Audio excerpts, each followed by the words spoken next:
My dear learners, मैं Kiranpal Rana, lecturer geography HES 2 my channel geography the Galaxy में आपका स्वागत करता हूं, अभिनंदन करता हूं। आज हम क्लास 12th का लेसन 6 करेंगे, सेकेंडरी एक्टिविटीज़, द्वितीयक क्रियाकलाप में प्रमुख रूप से विनिर्माण औद्योगिक क्रियाओं को सम्मिलित किया जाता है। जैसे कि ऊपर चित्र में भी दिखाया गया है कि उद्योगों की ये तस्वीर है कि उद्योगों में किस प्रकार से जटिल प्रक्रिया के द्वारा वस्तुओं का निर्माण किया जाता है। अर्थात प्राथमिक क्षेत्र से जो हमें वस्तुएं प्राप्त होती हैं, जो संसाधन प्राप्त होते हैं, उनको उद्योगों में विनिर्माण प्रक्रिया के द्वारा द्वितीयक उत्पादों में, द्वितीयक वस्तुओं में परिवर्तित किया जाता है। अर्थात उद्योगों में विनिर्माण प्रक्रिया के द्वारा इनकी गुणवत्ता, इनका मूल्य बढ़ाकर नई वस्तुओं में परिवर्तित करके जो है मार्केट में उपलब्ध करवाया जाता है।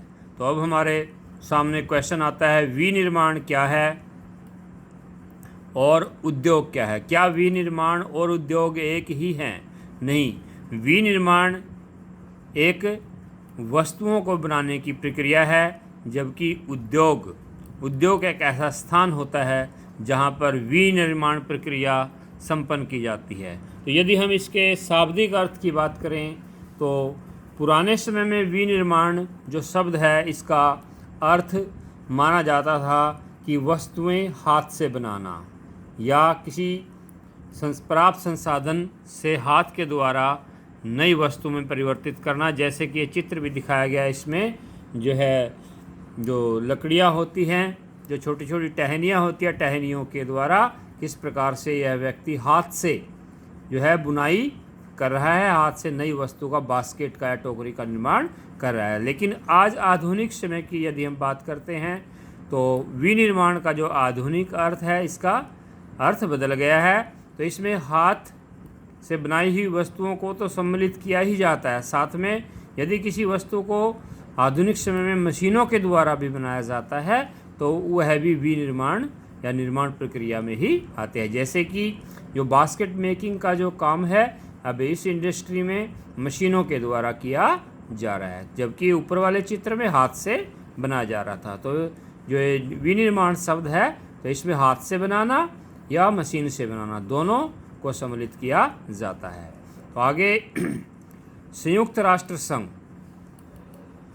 जैसे कि पूरे विश्व स्तर पर जो संयुक्त राष्ट्र संघ है, पूरे विश्व का प्रतिनिधित्व करता है। पूरे विश्व के सभी देशों ने मिलकर सुरक्षा, शांति के लिए, विकास के लिए इस संगठन की स्थापना की गई है। इसका चित्र इसमें बनाया गया है, दिखाया गया है कि किस प्रकार से विभिन्न जो भी इस देश इसके सदस्य हैं, सभी राष्ट्रों के फ्लैग यहाँ पर सुसज्जित हैं। और इधर ये जो है उसका जो मीटिंग हॉल होता है, उसका रिप्रेजेंटेशन, उसकी प्रस्तुति यहाँ पर है। तो संयुक्त राष्ट्र संघ ने विनिर्माण की परिभाषा दी है। तो संयुक्त राष्ट्र संघ ने बताया है कि वस्तु चाहे जैविक पदार्थ से बनी है या वस्तु चाहे अजैविक पदार्थ से बनी है, चाहे यांत्रिक प्रक्रिया के द्वारा बनी है, चाहे रासायनिक परिवर्तन के द्वारा बनी है, चाहे मशीन से बनी है, चाहे हाथ से बनी है, चाहे कारखाने में बनी है या कामगार के घर में बनी है, तो कहीं पर भी बनी है, तो प्रत्येक प्रकार से बना हुआ नया उत्पाद या नई वस्तु विनिर्माण कहलाती है। तो आगे हमारा आता है विनिर्माण तथा उद्योग में क्या अंतर है। तो विनिर्माण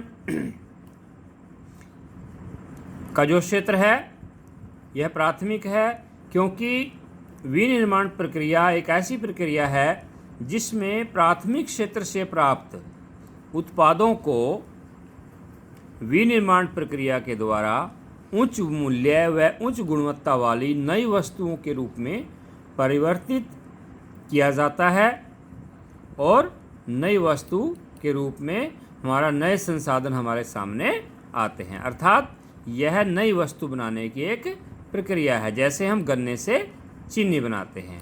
परंतु उद्योग वह स्थान होता है वह एरिया होता है, वह क्षेत्र होता है जहाँ पर बड़ी बड़ी मशीनें होती हैं, शेड होते हैं। तो इन मशीनों की सहायता से या मनुष्यों की सहायता से जो है इस स्थान पर विनिर्माण प्रक्रिया को संपन्न किया जाता है और उच्च मूल्य वाली और उच्च गुणवत्ता वाली नई वस्तु का निर्माण किया जाता है। अर्थात उद्योग एक स्थान है जहाँ वस्तु बनाई जाती है और विनिर्माण एक प्रक्रिया है। तो आगे हमारा क्वेश्चन आता है आधुनिक, जैसे कि ये साथ में चित्र भी इसमें दिखाया गया है कि शुगर इंडस्ट्री का चित्र है। तो कैसे जो है नई वस्तु, तो ये उद्योग है। तो यहाँ पर जैसे कि चिमनी वगैरह से धुआं निकलता है, ट्रैक्टर ट्रालियाँ, यहाँ ट्रक जो कि कच्चा माल लेकर आए हुए हैं, ये खड़े हुए हैं। तो ये उद्योग है और इसमें जो चीनी बनाने की प्रक्रिया, जो पीछे जो है चिमनियों से धुआं निकल रहा है, तो वो विनिर्माण की प्रक्रिया है। तो अब हमारा क्वेश्चन आता है आधुनिक बड़े पैमाने पर होने वाली विनिर्माण विशेषताओं का उल्लेख करो। तो इसकी विशेषताएं निम्नलिखित हैं। सबसे पहली इसकी विशेषता है उत्पादन की विधियाँ।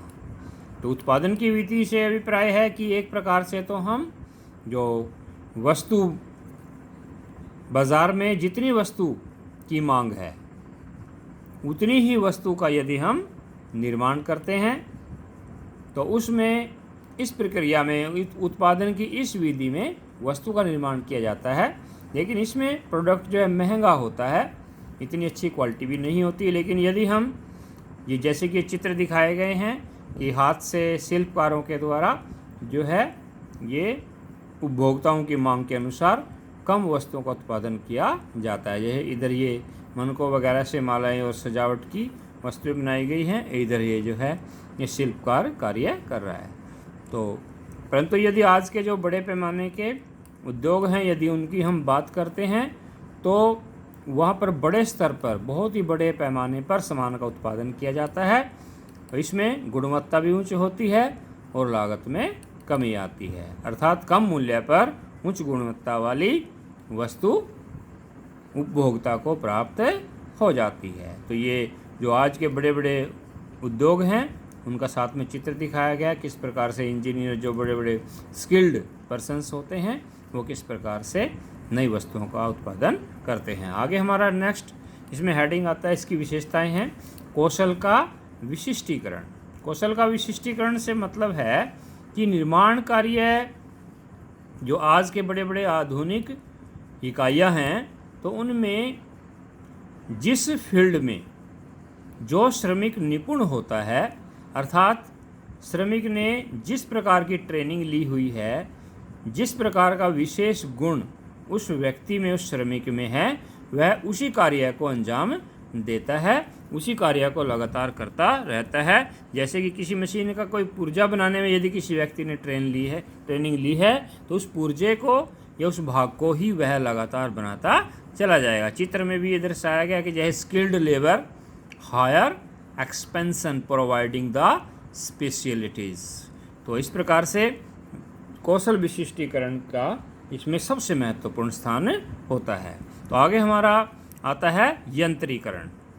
यंत्रीकरण जो हेडिंग है, यंत्रीकरण का क्या अभिप्राय है या मशीनीकरण का क्या अभिप्राय है। तो यह एक ऐसी अवस्था होती है जिसमें किसी उद्योग में वस्तुओं का उत्पादन पूर्णतया या 100% रूप से मशीनों के द्वारा ही किया जाता है। अर्थात यदि किसी उद्योग में 100% उत्पादन केवल मशीनों के द्वारा ही किया जाता है तो उसे मशीनीकरण या यंत्रीकरण कहते हैं। जैसे कि ऊपर चित्र में भी दिखाया गया है कि ये चित्र में देखिए कि पूरा सिस्टम जो है पूरा कंप्यूटराइज्ड होता है, कंप्यूटर ऑपरेटिंग सिस्टम होता है। ये बहुत ही जटिल संगठनात्मक यहाँ पर ढांचा होता है। इस प्रकार से कंप्यूटर से पूरा ऑपरेटिंग सिस्टम आज के आधुनिक बड़े बड़े उद्योगों में इसको कंप्यूटरिंग सिस्टम के द्वारा कंप्यूटर स्वचालित प्रणाली जो है इसमें होती है और कंप्यूटर स्वचालित प्रणाली के द्वारा ही जो है नई वस्तुओं का निर्माण किया जाता है। आगे हमारा इसमें नेक्स्ट विशेषता आती है संगठनात्मक ढांचा एवं अलग अलग स्तर का संरचनात्मक तंत्र। तो देखिए ये modern management concepts and skills, तो इसमें सैमुअल सी क्रेटो और ट्रेविस क्रेटो के द्वारा कंसेप्ट को समझाने का प्रयास किया गया है कि इसमें जैसे हम देख रहे हैं कि इसमें जो वाइट कलर के सर्कल हैं, रेड कलर के सर्कल हैं, सेंटर में एक पोल है, वो जो है व्हील के रूप में, चक्कर के रूप में घूमते हुए अवस्था के अंदर दर्शाने की कोशिश की गई है। ब्लू सर्कल हैं, तो ये ब्लू सर्कल हैं, वाइट सर्कल हैं, ये सभी प्रबंधन के संरचनात्मक ढांचे के जो अलग अलग स्तर होते हैं ये उनको दर्शा रहे हैं कि अलग अलग स्तर किस प्रकार से अलग अलग स्तर पर अलग अलग अधिकारी होते हैं और सभी स्तर जो है आपस में इंटरकनेक्टेड होते हैं। तो एक पूरा बहुत ही संगठित तरीके से ढांचा जो है पूरी इंडस्ट्री का होता है।